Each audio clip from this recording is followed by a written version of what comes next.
Hello दोस्तों, स्वागत है आपका आपके अपने YouTube channel math bye Sandeep Jaiswal sir में। और दोस्तों हम लोग का जो है डिस्काउंट चल रहा है। बट्टा हम लोग पढ़ रहे हैं, लगभग 4 क्लास जो हम लोग का कंप्लीट हो गया है। बट्टा में ही आइए, आज जो है हम लोग नेक्स्ट टाइप का जो है जो डिस्काउंट के चैप्टर में जो सवाल बनते हैं, नेक्स्ट टाइप के क्वेश्चन हम लोग सीखते हैं। देखिए हम लोग कल तक यही पढ़े थे। कल तक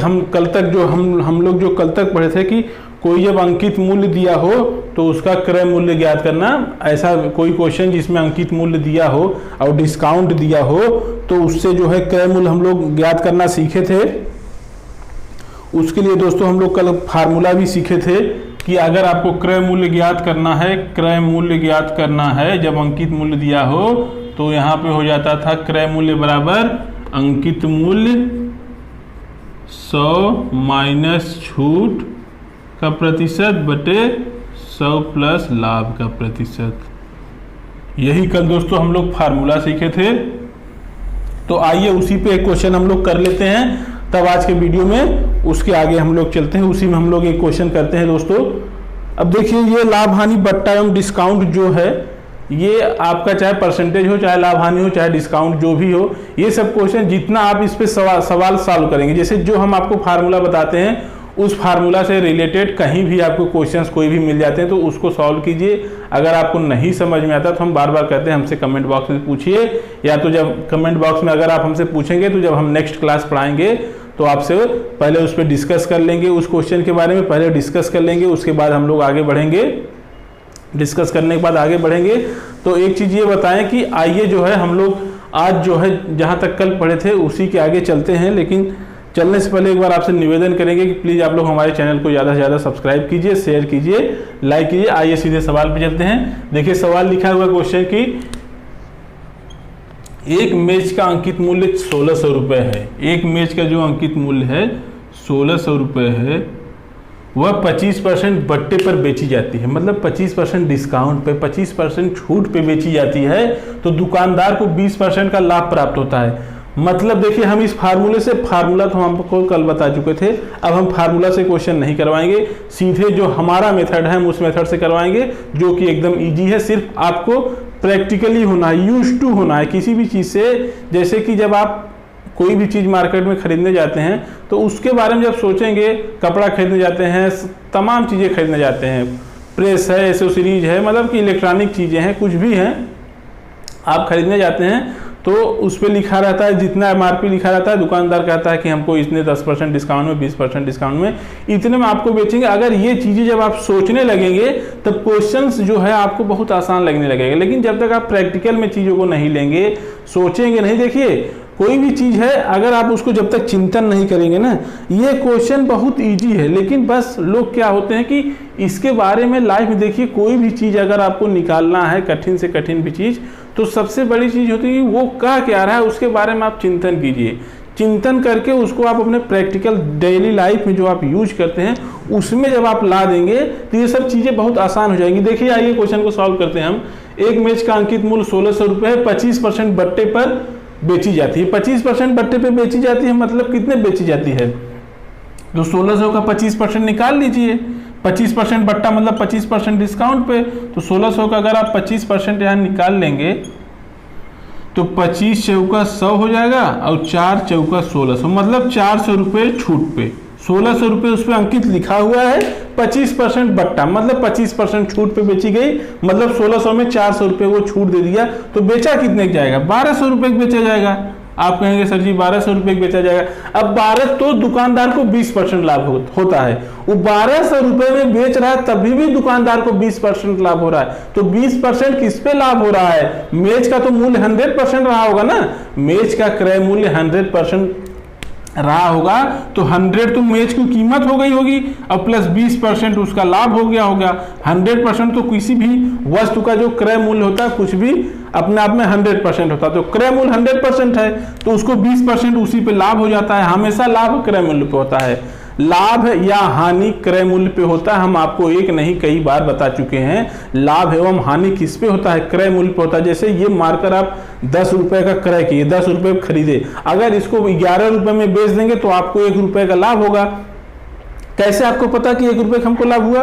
क्योंकि हम 10 रुपये में खरीदे। तुलना किससे कर रहे हैं? तुलना हम कर रहे हैं 10 रुपये से। तो 10 रुपये में क्रय करके 11 में विक्रय कर दिए तो 1 रुपये का लाभ हुआ। कैसे आपको पता चला? क्रय मूल्य, क्योंकि हम 10 का खरीदे थे और 10 रुपये में खरीद के 9 रुपये में बेच दें तो हमको नुकसान कितने का होगा? हानि 1 रुपये का हानि हो जाएगा। कैसे पता चला? क्योंकि हम 10 रुपये, तो हानि या लाभ किसकी तुलना में होता है? क्रय मूल्य की तुलना में होता है। तो यहाँ उसको 20% का लाभ होगा किससे? क्रय मूल्य से। तो क्रय मूल्य उसका 100% रहा होगा तभी तो उस पर 20% लाभ हुआ। तो ये 1200 जो है 120% है। 1200 120% है तो ये आपका है क्रय मूल्य 100% होता है। तो यहाँ से 1% निकाल लीजिए, 1200 बटे 120 कर दीजिए और ये मल्टीप्लाई 100 कर दीजिए। ये 12 से 120 से कट गया, यहाँ ये 10 बच जाएगा और 10 का हो जाएगा 100 में गुणा दोस्तों, तो ये हो जाएगा 1000। आपका आंसर निकल के कितना गया? वस्तु का क्रय मूल्य 1000 आ गया। अब बताइए आपको फार्मूला याद करने की जरूरत हुई? नहीं हुई। तो फार्मूला देखिए, फार्मूला हर चीज का सॉल्यूशन नहीं है। और लाभ एवं हानि में तो इतने फार्मूले, अगर आप फार्मूला याद करेंगे कि अंकित मूल्य जो होता है अंकित क्रय मूल्य बराबर अंकित मूल्य, इस वाले फार्मूले की बात कर रहे हैं। क्रय मूल्य बराबर अंकित मूल्य 100 माइनस छूट का प्रतिशत बटे 100 प्लस लाभ का प्रतिशत, ऐसे याद करेंगे तो कई फार्मूले हैं आप भूल जाएंगे। हम नहीं कहते, अगर आप याद कर पाते हैं फार्मूले तो आप फार्मूले याद कर लीजिए। अगर आप फार्मूला याद कर पाते हैं दोस्तों तो आप फार्मूला याद कर लीजिए। नहीं याद होता है, हम कहते हैं कि फार्मूला आप खुद ही क्रिएट कर लेंगे। फार्मूला जब आप प्रैक्टिकली किसी भी चीज़ से हो जाएंगे तो फार्मूला आप खुद क्रिएट कर लेंगे। तो उसको याद करने की ज़रूरत है क्या? आप उससे प्रैक्टिकल होइए। जब हम पढ़ा करते थे आपको बताएं तो ये फार्मूला हम भी याद करते थे। लेकिन एक चीज़ और आपको बताएं, आप प्रैक्टिकल ज़्यादा कैसे होंगे? किसी भी चीज़ से प्रैक्टिकल कैसे ज़्यादा होंगे? कैसे वो चीज़ें आपको आसान होती जाएंगी? आप उसमें अपना खुद फार्मूला क्रिएट करते जाएंगे जब आप क्वेश्चन ज़्यादा लगाएंगे। जब आप क्वेश्चंस को ज़्यादा लगाएंगे तो उसमें क्या होता है, धीरे धीरे परत दर परत एक एक चीज़ें खुलती जाती है। तो आपका माइंड खुद ही उस लेवल तक चला जाता है कि हाँ हमको इसको ऐसे करना है। तो उस समय आपको फार्मूले की जरूरत नहीं रह जाती। लेकिन जब आप क्वेश्चन को कम सॉल्व करते हैं, जितना ज़्यादा क्वेश्चन सॉल्व करेंगे उतना ज़्यादा। एक चीज़ आपको बता दें कि मैथ सीखने के लिए आपको 2 4 साल 10 साल की जरूरत नहीं है, सिर्फ 6 महीने से 8 महीने। 6 महीने से 8 महीने में आप मैथ अच्छा खासा कर ले जाएंगे। उसके बाद से 2-3 महीने और प्रैक्टिस कर ले जाएंगे तो आपका मैथ एकदम बेहतरीन हो जाएगा, ज़बरदस्त हो जाएगा। कोई भी कंपटीशन को बीट करने के लायक आप लोग हो जाएंगे।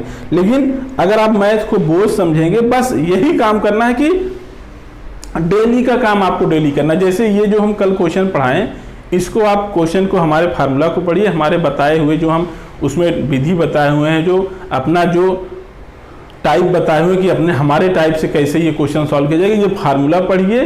फिर हमारा जो हम अपना मेथड जो बताए हैं उससे दोनों को सीखिए। और कहीं भी उस टाइप का आपको क्वेश्चन मिल जाए, तमाम बुक्स जो स्टूडेंट तैयारी करते हो तो खुद ही 2-2 4-4 बुक्स कम रखते हैं। RS अग्रवाल हो गया, उसके बाद से फिर SD यादव का हो गया, फिर तमाम किरण पब्लिकेशन की बहुत सारे बुक्स लोग रखते हैं। घटना चक्र हो गया, हालांकि घटना चक्र तो मैथ में नहीं काम करता। सबसे ज़्यादा मैथ का जो अच्छी बुक्स मानी जाती है बेस, वो आपका RS अग्रवाल है। उसके बाद से अगर कोई है, RS अग्रवाल के बाद से टायरा ले लीजिए, या तो SD यादव सत्यम की बुक्स ले लीजिए। ये सब अच्छी बुक्स मानी जाती हैं। तो हम यहाँ किसी बुक का जो है प्रमोशन नहीं कर रहे हैं, हम सिर्फ आपको बता रहे हैं कि हम अगर कोई भी चीज़ पढ़ाते हैं, अगर आप उसको डेली बाय डेली करते चलते हैं तो 6 से 8 महीने में आपका मैथ समझ लीजिए अच्छा हो जाएगा। बाकी आप 2-3 महीने और ज़बरदस्त केवल क्वेश्चंस का प्रैक्टिस कर लेंगे तो मैथ में आपको कोई प्रॉब्लम ही नहीं होगी। आइए देखिए, अब ये तो आंसर यहाँ पे आ गया। आइए आज जो है हम लोग दूसरे टाइप का, दूसरे अंकित मूल्य से भी तो हम लोग क्रय मूल्य याद करना जानेंगे। अब देखिए विक्रय मूल्य से अंकित मूल्य कैसे याद करेंगे। विक्रय मूल्य से अंकित मूल्य, इसको मिटा दे रहे हैं।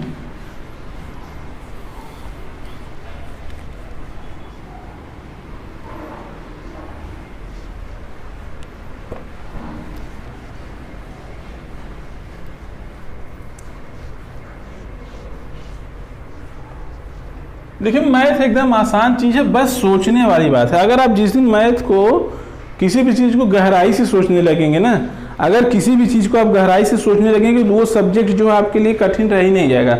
बस चिंतन करने वाली बात है। जैसे आप कोई भी चीज़ पढ़ते हैं, आपको नहीं आता तो उसके बारे में सोचिए। और सबसे बड़ी चीज़, हम आपके साथ हैं, हम जैसे जैसे चीज़ों को बताते हैं केवल आप उस हिसाब से सोचिए, केवल आप वही जैसे जैसे जिस टाइप से हम बताते हैं, क्योंकि हम भी वही चीज़ें करते थे, पहले हमको भी यही फार्मूला याद करना पड़ता था, फिर धीरे धीरे धीरे धीरे।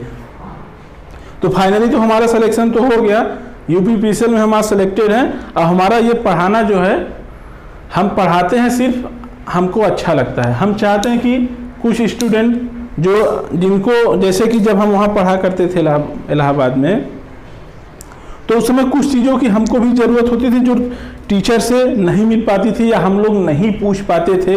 टीचर्स पढ़ाते थे लेकिन उस समय हम लोग ध्यान नहीं दे पाते थे। तो हम सोच रहे हैं कि जो सिलेक्शन से, ऐसे बच्चे हैं जो सिलेक्शन से कुछ नंबर से दूर रह जाते हैं, कुछ उनका टॉपिक नहीं वो हो पाता है, जो बच्चे क्लास में नहीं पूछ पाते हैं, हम एक एक चीज़ जो स्टूडेंट के लाइफ में प्रॉब्लम्स होती हैं, छोटी से छोटी चीज़, हर चीज़ को रेज करें, हर चीज़ को आपके सामने रेज करें और आपको बताएं कि ये समस्या यहाँ से ऐसे ऐसे समाधान होगी, तभी जाके आप लोग का सिलेक्शन होगा। तो आइए एक दूसरे टाइप का क्वेश्चन देखते हैं कि विक्रय मूल्य से अंकित मूल्य ज्ञात करना। एक टाइप दूसरा है, जब विक्रय मूल्य दिया हुआ हो,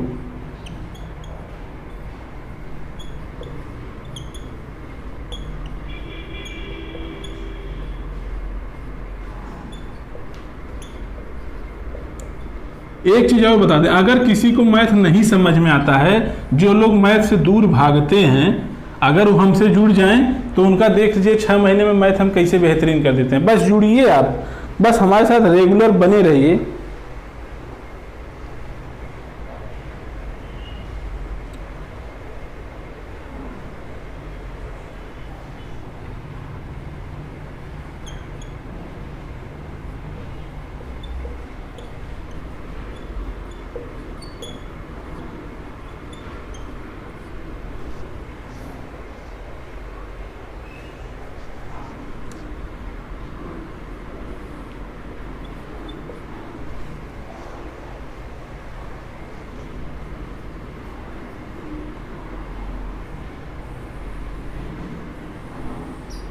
इसको आप नोट करते चलिए, तब अभी हम जब क्वेश्चन लिखवा लेंगे तो इसके बारे में बताएंगे।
देखिए दोस्तों, क्वेश्चन क्या लिखा हुआ कि कोई वस्तु अंकित मूल्य पर, कोई वस्तु है उसके अंकित मूल्य पर 20% का छूट देकर उसे हम 24 रुपए में बेच रहे हैं। तो वस्तु का जो है अंकित मूल्य ज्ञात कीजिए। वस्तु का क्या ज्ञात करना है दोस्तों? हमको अंकित मूल्य ज्ञात करना है। कोई वस्तु है उस पर अंकित, उसके अंकित मूल्य पर, कोई वस्तु के अंकित मूल्य पर, कोई वस्तु के अंकित मूल्य पर 20% का छूट देकर 24 रुपए में बेची गई। जैसे कि ये मार्कर है, इस पे जितना अंकित होगा, जितना इसका एमआरपी होगा, हम उस पे 20% का छूट देकर 24 रुपए में बेच दे रहे हैं। 20% का छूट देके 24 रुपए में बेच रहे हैं। इसका मतलब आपको पता है कि हम बार बार कहते हैं मार्कर का क्रय मूल्य कितना होगा, अंकित मूल्य कितना होगा। कोई भी चीज़ अपने आप में 100%, अगर वो हमको पता नहीं है, जैसे कह रहा है कि मार्कर के अंकित मूल्य पर 20% का छूट देके 24 रुपए में बेच दे रहे हैं, तो मार्कर का अंकित मूल्य आप क्या मान लेंगे? 100%। अब उस पर कितना छूट दिया? 20%।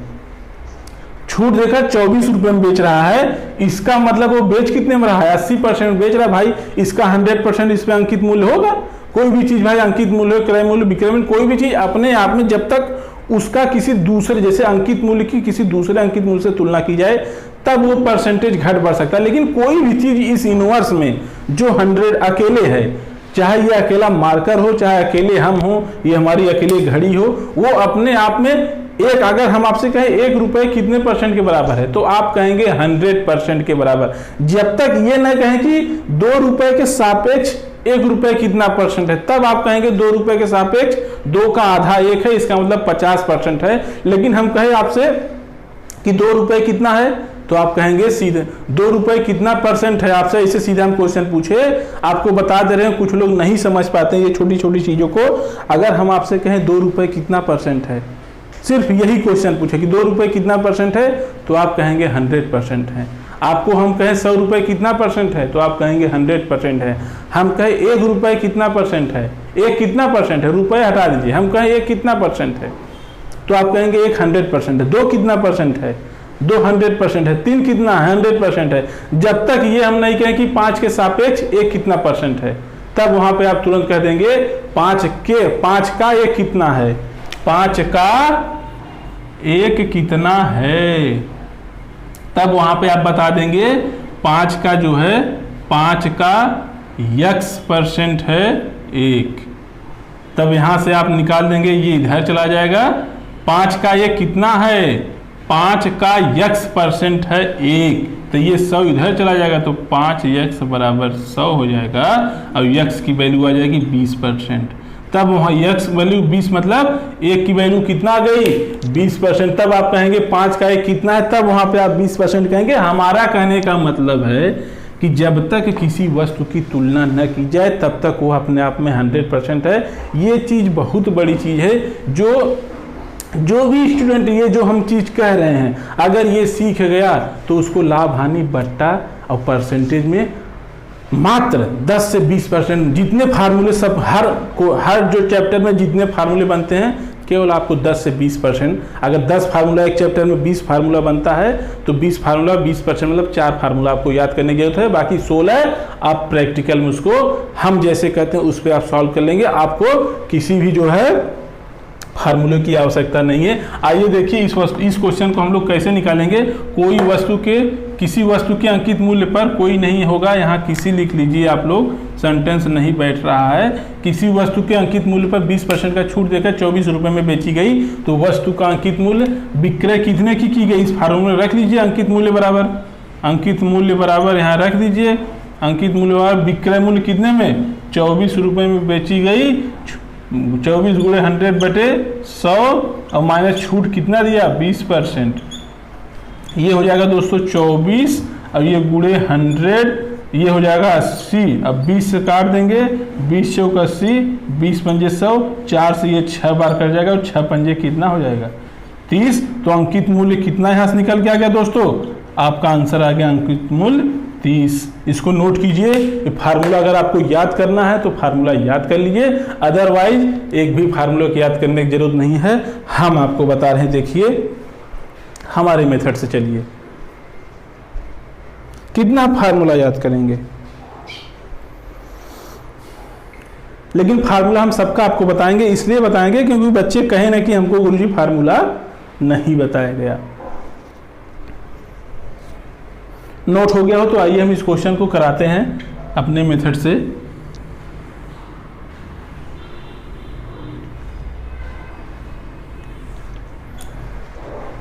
एक चीज बताइए, कह रहा कि किसी वस्तु के अंकित मूल्य पर 20% का छूट देकर 24 रुपए में बेची गई। अंकित मूल्य पर 20% का छूट दिया, इसका मतलब कोई भी चीज अंकित मूल्य तो एक ही है, इस मार्कर का अंकित मूल्य एक होगा, 2 तो कह नहीं रहा है। तो अंकित मूल्य पर 20% का छूट दे दिया, छूट देकर वो 24 रुपए में बेच रहा है। इसका मतलब इसका तो मूल्य जो 100% अंकित रहा होगा, तो 20% छूट दिया, इसका मतलब वो 80% में मार्कर को बेच दिया। मार्कर का जितना प्राइस था उस पर 20% छूट दे दिया, और प्राइस आपको पता है 100% मैक्सिमम होता है, तो जब 100% में से 20% घटा देंगे तो 80% बचेगा।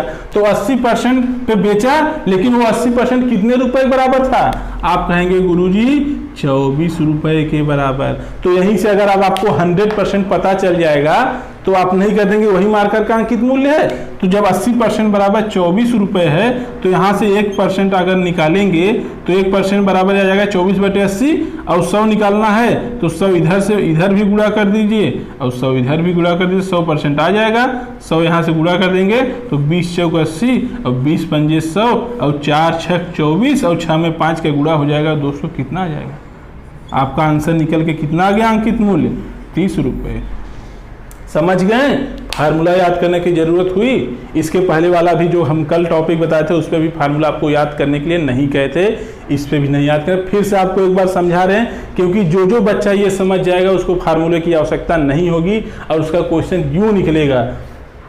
फिर से समझिए, कह रहा किसी वस्तु के अंकित मूल्य पर 20% का छूट देकर 24 रुपये में बेची गई। इस मार्कर का अंकित मूल्य हमको कोई आपको बार बार करें, कोई भी चीज़ अगर आपको पता नहीं है इस शर्ट का दाम कितना है तो हम कहें आपको सीधा कर दीजिए 100%, जितना भी होगा 100% रहा होगा। अगर हमको 500 रुपये में इसका कीमत है तो अंकित मूल्य इस पर 500 रुपये रहा होगा, 100% रहा। देखिए कोई भी चीज़ किसी भी चीज़ का जब तक सिंगल है तब तक वो 100% अपने आप में होती है, तो उस पर अंकित 100% रहा होगा भाई, अपने आप में 100% रहा होगा। तो 20% का छूट देके 24 रुपये में बेच दिया, इसका मतलब 100% में हमको 20% छूट दे दिया, तो बचा कितना? 80% हमने हमको बेच दिया, तो उस 80% का रुपए में कीमत 24 है, तो 80% 24 के बराबर है। तो 1% निकालने के लिए यहाँ से भाग कर देंगे, 24/80 हो जाएगा। अब 100 चाहिए तो 100 से मल्टीप्लाई कर देंगे, यहाँ आंसर आ जाएगा 30 रुपीज़। नोट कीजिए। तो दूसरा क्वेश्चन बताते हैं।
एक क्वेश्चन आइए दूसरा देखें।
इस क्वेश्चन को पढ़िए, इसको सॉल्व करने की कोशिश कीजिए, तब हम आपको बताते हैं।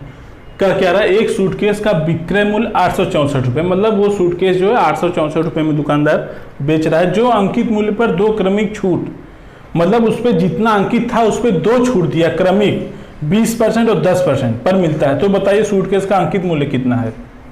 समझ गए? इसका कहने का मतलब है जो सूटकेस को वो विक्रय किया 864 रुपये में, उसमें ये 2 छूट देने के बावजूद 2 छूट देने के बाद उसको 864 रुपये में विक्रय किया है। तो तो जब इस टाइप के कहीं दो क्रमिक छूट रहे तो पहले उसको एक सिंगल में आपको बदलना है, समतुल्य बट्टा में। जब दो ये बट्टा रहे या दो छूट रहे तो उसको समतुल्य छूट या समतुल्य बट्टा में बदलना है। तो 20 और 10 का समतुल्य जब आप निकाल लेंगे तो आपको हम फार्मूला बता दें, R1 plus R2, 20 plus 10 minus 20 गुणे 10 बटे 100, यही फार्मूला आपको बताए थे। R1 plus R2 minus R1 R2 अपान 100, तो 20 और 10 जुड़ के 30 हो जाएगा, और ये हो जाएगा 20 दहा में 200 और बटे 100, और 200 को 100 में 100 से भाग दे देंगे तो ये हो जाएगा 202। अब 30 माइनस 2 हो जाएगा तो कितना आ जाएगा 28%। तो इन दोनों का समतुल्य बट्टा कितना निकल के आ गया 28%। मतलब एक सूटकेस का विक्रय मूल्य 864 है, उस 864 रुपये है जो अंकित मूल्य पर दो क्रमिक छूट 20% 10% पे मिलता है। इसका मतलब उसका समतुल्य छूट कितना आ गया 28% छूट देकर सूटकेस पे, अब समझिए यहीं पे सूटकेस पे वो टोटल 28% का डिस्काउंट देकर 864 रुपये में बेच देता है। तो आपका अंकित मूल्य पूछ रहा है, तो अंकित मूल्य आपको पता है 100% होता है किसी भी चीज का। अंकित मूल्य 100% में से 28% छूट दे दिया, मतलब 100 में से 28 छूट दे दिया तो बचा कितना, बचा यहाँ 72। इसका मतलब वो 72% में सूटकेस बेचा है, 72% में सूटकेस बेचा है, और उस 72% का मूल्य कितना लिया था वो दोस्तों 864 रुपये, 864। तो यहाँ से अगर आप 1% निकाल देंगे तो ये हो जाएगा 864 बटे 72, और 100% कर देंगे तो उसका अंकित मूल्य नहीं आ जाएगा, तो गुणे 100 कर दीजिए। भाई उसका अंकित मूल्य 100% था, उसी में तो 28% छूट दे दिया था, 28% छूट दिया था तब जाके वो 864 में बेचा था। इसका मतलब 72% मूल्य लिया वो, और 72% मूल्य 864 के बराबर हुआ, तो 72% मूल्य 864 के बराबर हो गया। तो 1% यहाँ से निकाल लेंगे, 864 बटे कर देंगे 72, और 100% निकाल लेंगे तो उसका क्रय मूल्य नहीं, अंकित मूल्य नहीं आ जाएगा। अब काट दीजिए, ये 9 8 72, ये 9 9 81, 5 बचा, यहाँ 54 हो जाएगा, 9 6 54। अब फिर 8 से काट दीजिए, 8 51 8, यहाँ 1 बच जाएगा, 8 दूनी 16, ये हो गया, और गुणे ये 100 है, तो ऊपर हो जाएगा दोस्तों 1200 रुपये।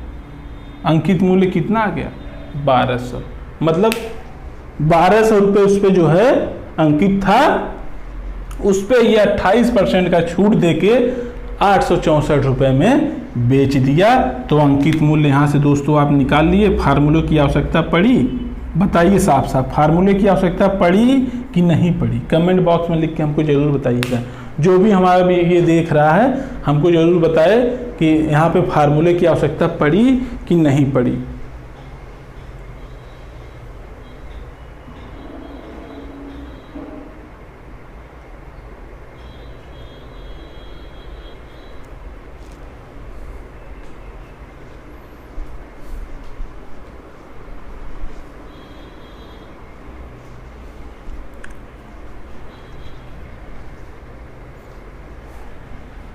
इसको मिटा दें दोस्तों, ये क्वेश्चन हम जो है मिटा दे रहे हैं।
ये क्वेश्चन पढ़िए, इसको सॉल्व कीजिए। क्वेश्चन पढ़िए और सॉल्व कीजिए।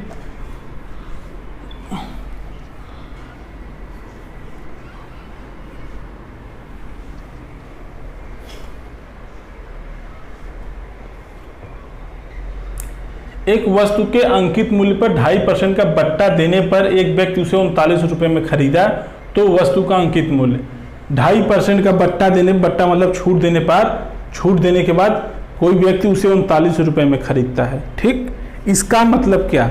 इसका मतलब कि अंकित मूल्य जितना रहा होगा उस पर वो 2.5% जो है डिस्काउंट दे दिया। अंकित मूल्य पर 2.5% का डिस्काउंट दे दिया तो वो 39 रुपये में खरीद लिया। इसका मतलब अंकित मूल्य आपको पता होता है, अकेले है तो 100%। अब 100 में से 2.5 घटा देंगे तो कितना आएगा? ये आएगा 97.5% बराबर कितना दोस्तों? 97, 98, 200, 97.5। भाई 2.5% का छूट दे दिया, 100% रेट है उसका, वस्तु का जो रेट 100% उस पर अंकित है, उस पर हम 2.5% का छूट दे दिए और छूट देने के बाद 39 रुपये में बेच दिए। इसका मतलब हम 97.5% में उसको बेचे। अब उस 97.5 का वैल्यू कितना है दोस्तों? 39 रुपये। इस 97.5 का तो यहाँ से 1% निकाल लेंगे तो 39 गुणे 97.5 हो जाएगा। अगर 100% चाहेंगे तो 100 से कर देंगे गुणा, एक यहाँ दशमलव हटा देंगे तो यहाँ एक ऊपर 0 बढ़ जाएगा दोस्तों, ऊपर बढ़ जाएगा क्या? 0। अब इसको काट दीजिए,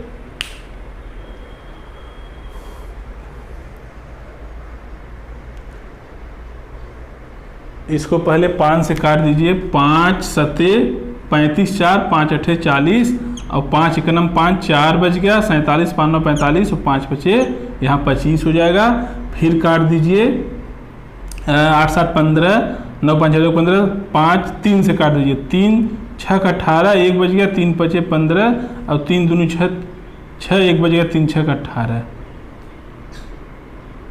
अब 13 से कट जाएगा, 13 5 65 हो जाएगा, 13 दूना 26 हो जाएगा। अब ऊपर हो गया 2 और गुणे 100 और नीचे बच गया ये केवल 5। अब 5 20 में दोस्तों हो जाएगा 100 और 20 में 2 का गुणा हो जाएगा, कितना हो जाएगा? 40। तो अंकित मूल्य निकल के कितना आ गया? अंकित मूल्य आपका निकल के आ गया दोस्तों 40। आंसर कितना आ गया? 40। फार्मूले की आवश्यकता पड़ी? नहीं पड़ी। तो आज के क्लास में बस इतना ही। हमारे साथ बने रहिए दोस्तों, हमारे साथ बने रहिए, देखिए आपका मैथ स्ट्रांग हो जाएगा, ये हमारी गारंटी है। सिर्फ आप हमारे साथ बने रहिए। तो आज की क्लास में बस इतना ही। चलने से पहले फिर से आप निवेदन करेंगे कि हमारे चैनल को आप लोग सब्सक्राइब जरूर कीजिए, जरूर अपने दोस्तों के पास शेयर कीजिए और लाइक कीजिए। चलते हैं, मिलेंगे कल की क्लास में मिलेंगे। चलते हैं, जय हिंद दोस्तों।